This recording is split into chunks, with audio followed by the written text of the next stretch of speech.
Assalamualaikum warahmatullahi wabarakatuh. Perkenalkan, saya Salwani Yuliana dari Akidah Filsafat Islam semester 3 Universitas Islam Negeri Sultan Maulana Hasanuddin Banten. Baik, saya di sini akan menjelaskan mengenai persoalan akidah, beriman kepada malaikat, kitab-kitab Allah, serta kode dan qadarnya. Sebelum kita masuk ke pembahasan intinya, saya akan menjelaskan satu hadis saya akan membacakan satu hadis yang berkaitan dengan pembahasan kita kali ini. Baik, bismillahirrahmanirrahim. An Umar radhiyallahu anhu qala bainama nahnu julusun inda Rasulillahi sallallahu alaihi wasallam zatal yaum istala'a alaina rajulun syadidun bayadin siyabi syadidus sawadi sya'ri la yura alaihi asarus safari wala ya'rifu minna ahadun hatta jalasa ila nabi sallallahu alaihi wasallam wa asnada rukbataihi ila rukbataihi wa wada'a kaffaihi ala fakhidhaihi wa qala ya Muhammad akhbirni anil Islam. Faqala Rasulullah sallallahu alaihi wasallam al-islamu an tashhada alla ilaha illallah wa anna Muhammadar Rasulullah wa tuqimus sholata wa tu'ti zakata wa tasumu ramadana wa tahujjal baita inistata'ta ilaihi sabila. Qala sadaqta fa ajibna lahu yas'aluhu wa yusaddiquhu. Qala fa akhbirni anil iman. Qala an tu'minu billahi wa malaikatihi wa kutubihi wa rusulihi wal yaumil akhiri wa tu'mina bil qadari khairihi wa syarrihi. Qala sadaqta. Qala fa akhbirni anil ihsan. Qala an ta'budallaha ka'annaka tarahu fa innahu lam takun tarahu fa innahu yarak. Qala fa akhbirni anis sa'ati. Qala mal mas'ulu anha bi'a'lami minas sa'ili. Qala fa akhbirni an amaratiha. Qala anta lidal amatu rabbataha wa antaral hufatu uratal alata ri'a asyai'i yatawaluna fil bunyani summan talaqo falabis tu maliya summa qala ya Umar atadri man sa'ili qultu Allahu wa rasuluhu a'lamu. Qala fa innahu Jibril.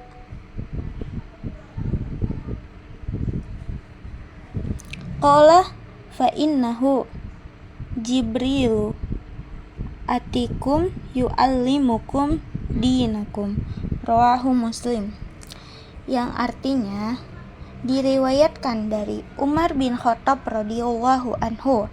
Ia berkata, pada suatu hari ketika kami duduk-duduk bersama Rasulullah, tiba-tiba tampak di hadapan kami seorang laki-laki yang berpakaian sangat putih, berambut sangat hitam. Tidak terlihat padanya tanda-tanda telah melakukan perjalanan jauh, dan tidak seorang pun di antara kami yang mengenalnya. Lalu ia duduk di hadapan Nabi sallallahu alaihi wasallam dan menyandarkan lututnya pada lutut Nabi dan meletakkan tangannya di atas paha Nabi. Lalu ia berkata, "Wahai Muhammad, beritahukan kepadaku tentang Islam." Maka Rasulullah menjawab, "Islam yaitu engkau bersaksi bahwa sesungguhnya tidak ada sesembahan yang berhak disembah dengan benar selain Allah, dan sesungguhnya Muhammad itu utusan Allah. Engkau mendirikan sholat, mengeluarkan zakat, berpuasa pada bulan Ramadan, dan mengerjakan ibadah haji ke Baitullah jika engkau mampu melakukannya." Orang tersebut berkata, "Engkau benar." Kami heran. Ia bertanya, tetapi ia yang membenarkannya. Orang tersebut bertanya lagi, "Beritahukan kepadaku tentang iman." Rasulullah menjawab, "Engkau beriman kepada Allah, kepada para malaikatnya, kitab-kitab Allah, kepada rasul-rasulnya, dan kepada hari kiamat, serta kepada takdir yang baik maupun yang buruk." Orang tersebut berkata, "Engkau benar."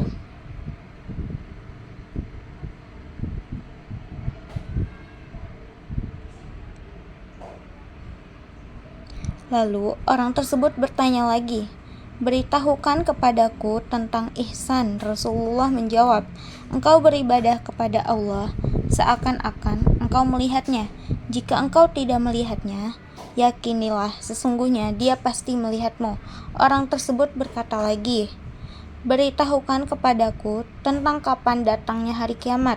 Rasulullah menjawab, orang yang ditanya tentang itu tidak lebih tahu daripada yang bertanya. Selanjutnya, orang tersebut bertanya lagi, "Beritahukan kepadaku tentang tanda-tandanya."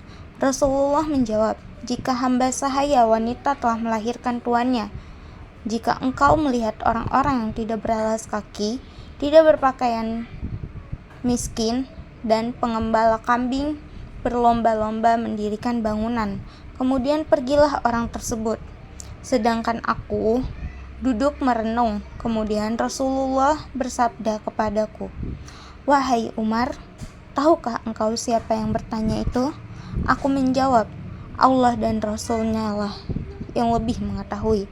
Rasulullah bersabda, "Ia adalah Jibril, datang kepada kalian untuk mengajarkan kepada kalian tentang agama kalian." Hadis riwayat Muslim. Dari hadis di atas, kita akan membahas mengenai rukun iman. Dan rukun iman yang akan kita bahas yaitu beriman kepada malaikat, kitab-kitab Allah, serta qada dan qadarnya. Yang pertama, beriman kepada malaikat. Karena beriman kepada malaikat adalah rukun iman yang kedua. Dan Allah Subhanahu wa Ta'ala menciptakan malaikat dari cahaya. Hal ini sebagaimana Muhammad SAW kabarkan melalui sabdanya dalam sebuah riwayat Aisyah radhiyallahu anhu, "Hulifats malaikatu min nuri wa hulifats janu min marij minan nari wa hulifats adamu mimma wasofa lakum." Artinya, malaikat itu diciptakan dari cahaya, jin diciptakan dari nyalanya api, dan Adam atau manusia diciptakan dari apa yang telah diterangkan kepadamu semua. Hadis riwayat Muslim, Ahmad, Tirmizi, dan Ibnu Majah. Malaikat adalah makhluk ciptaan Allah yang diciptakan dari cahaya dan bersifat gaib, tidak dapat dilihat oleh mata manusia. Mereka tidak memiliki nafsu, jenis kelamin, maupun kemampuan makan, minum, atau tidur. Malaikat selalu taat dan patuh menjalankan perintah Allah tanpa pernah berdosa. Dan malaikat juga memiliki tugas khusus seperti menyampaikan wahyu, mengatur rizki, meniup sangkakala di hari kiamat, serta mencabut nyawa manusia. Mereka juga beribadah terus-menerus kepada Allah dan dapat berubah bentuk sesuai kehendaknya. Dalam Islam, percaya kepada malaikat merupakan salah satu rukun iman. Malaikat memiliki sifat mulia, tidak memiliki kehendak bebas seperti manusia, sehingga selalu melakukan perintah Allah dengan sempurna. Beberapa malaikat utama yang dikenal adalah Jibril, Mikail, Israfil, Israil, Munkar, Nakir, Rokib, Atid, Malik, Ridwan. Sebenarnya malaikat itu ada beribu-ribu banyaknya. Namun yang wajib kita ketahui yaitu 10 tadi yang disebutkan. Dan malaikat sendiri memiliki tugasnya masing-masing.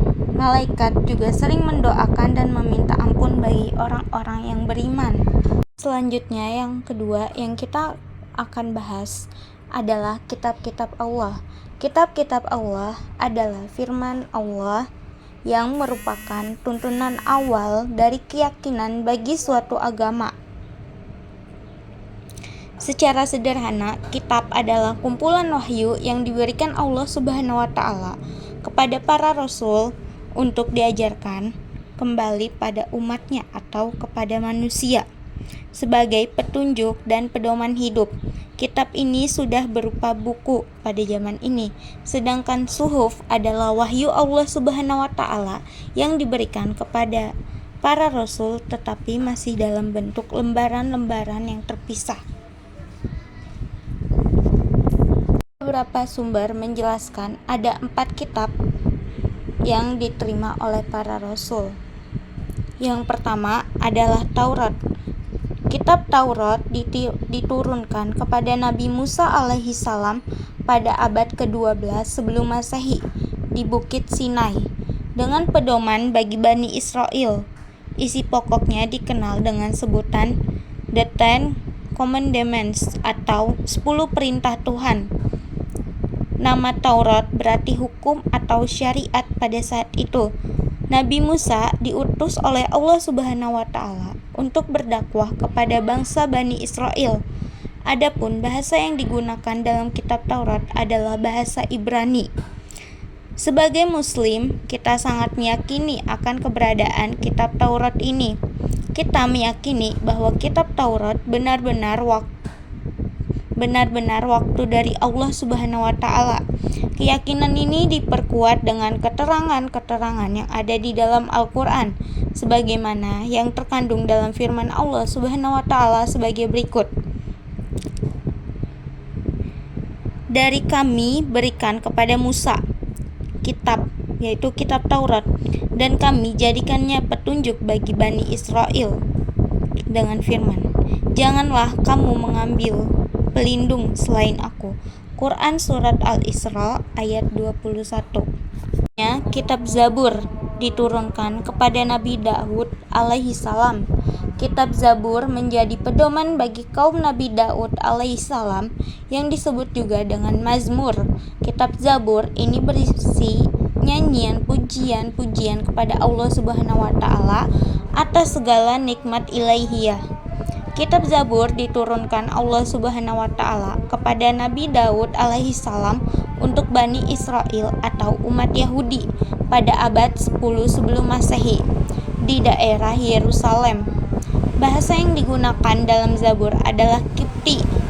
Keyakinan tentang kitab Zabur ini difirmankan oleh Allah Subhanahu wa Ta'ala dalam Quran Surat Al-Isra ayat 55 yang artinya, dan Tuhanmu lebih mengetahui siapa yang di langit dan di bumi, dan sungguh kami telah memberikan kelebihan kepada sebagian nabi-nabi atas sebagian yang lain, dan kami berikan Zabur kepada Daud.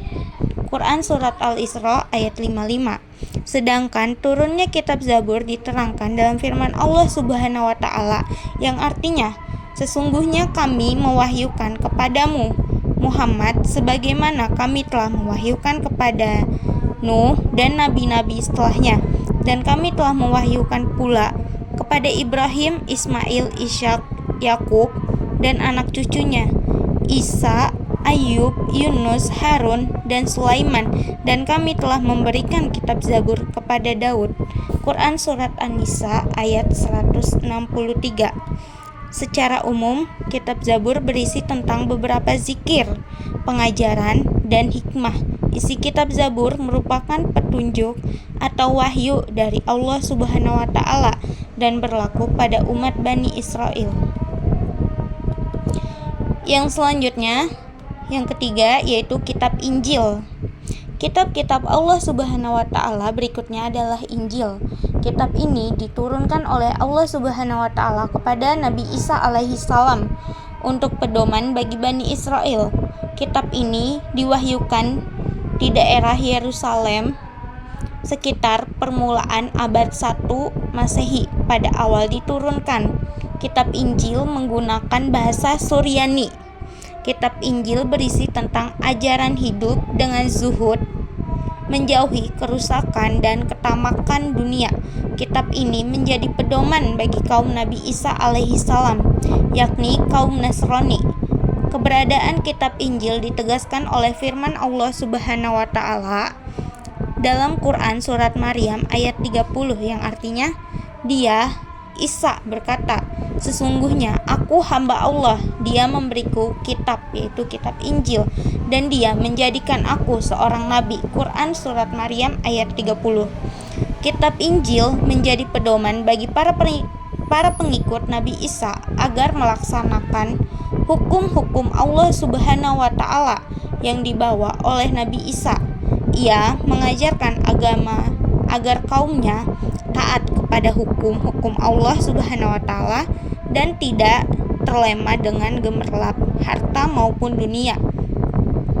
Secara umum, kitab Injil berisi tentang perintah untuk kembali mengesahkan Allah Subhanahu wa Ta'ala sebagai satu-satunya Tuhan yang wajib disembah dan diibadahi. Lalu membenarkan keberadaan kitab Taurat dan menghapus beberapa hukum dalam kitab Taurat yang tidak lagi sesuai dengan perkembangan zaman. Menjelaskan bahwa kelak setelah Nabi Isa alaihi salam datang Rasul terakhir dan tidak ada lagi Nabi dan Rasul setelahnya, yaitu Nabi Muhammad SAW. Dan yang terakhir adalah Al-Quran yang masih ada hingga zaman ini. Al-Quran adalah salah satu wahyu terakhir atau kitab terakhir yang diturunkan oleh Allah Subhanahu wa Ta'ala. Al-Quran menjadi penyempurna dari kitab-kitab Allah Subhanahu wa Ta'ala yang terdahulu.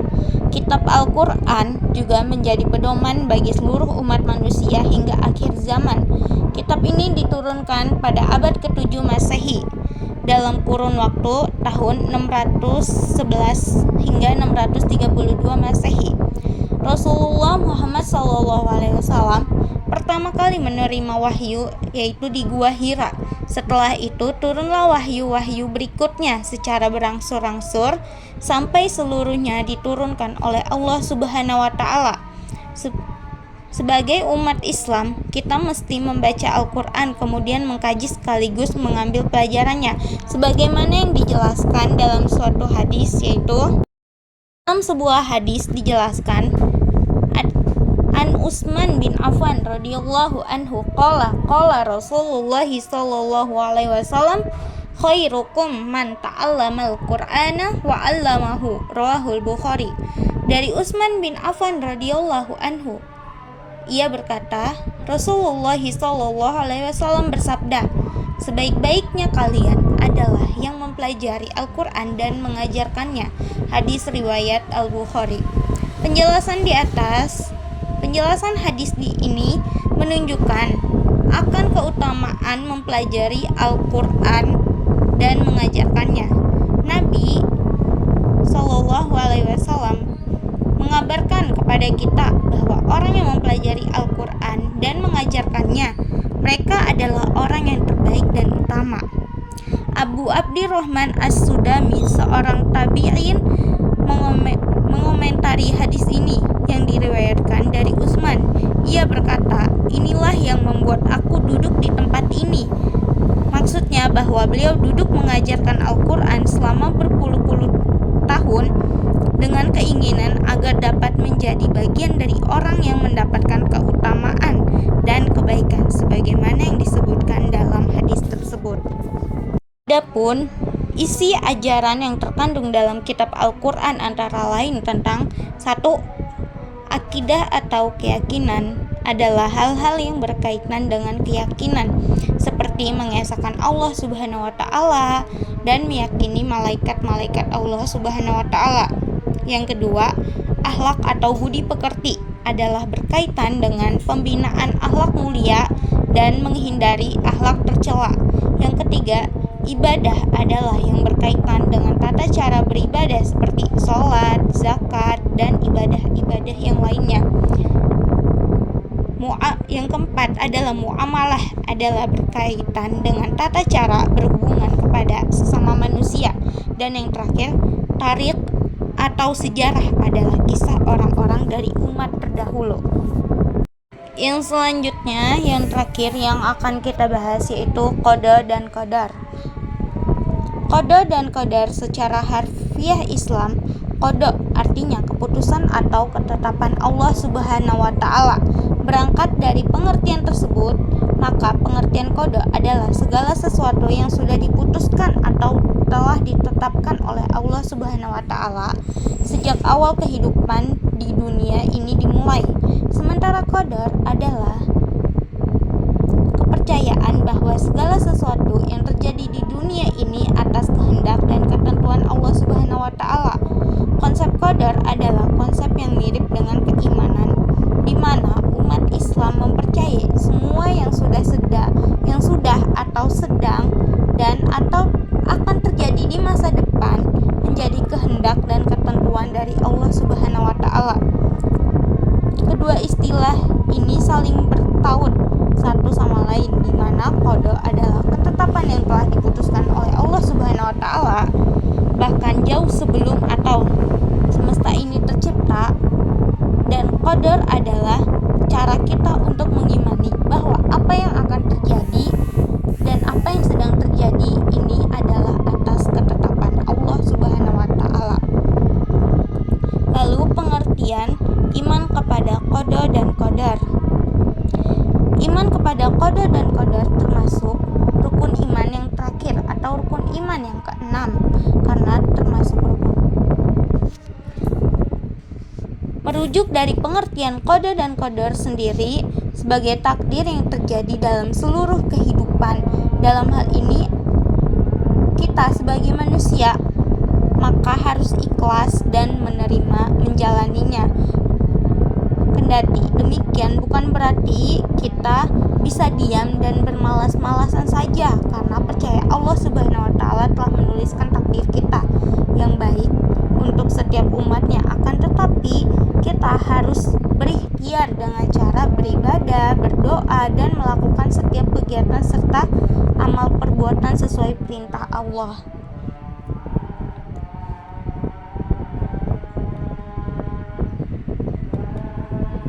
Lalu selanjutnya, makna qada dan qadar dalam kehidupan.